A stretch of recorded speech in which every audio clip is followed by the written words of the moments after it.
Jerome nagdadala. Nag-dribble yung sila ni JD Fowles. Si JD Makalala.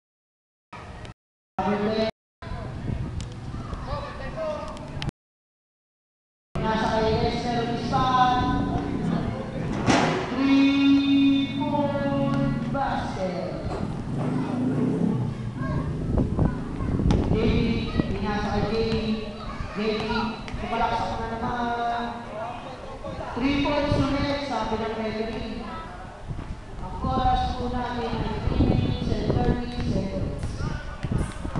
Kabal, pinagawan rin nasa kay Nelson. Pinasa kay Jerome.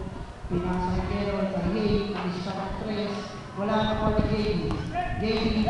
JD, isa ulit ng 3. Wala, nakuha ni Jerome. Jerome. Si Jerome isa, wala, nakuha ni Hill. Nagagawa niya dalawa. Doon, wala tao sa referee. Lalo, ang oras po natin ay 2 minutes and 53 seconds.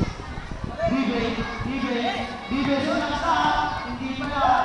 Pinasa kay JB, magdadala ng bola. Pinasa kay Tadeo, pinasa kay JB. 3 seconds, violation by Joey Nilacruz.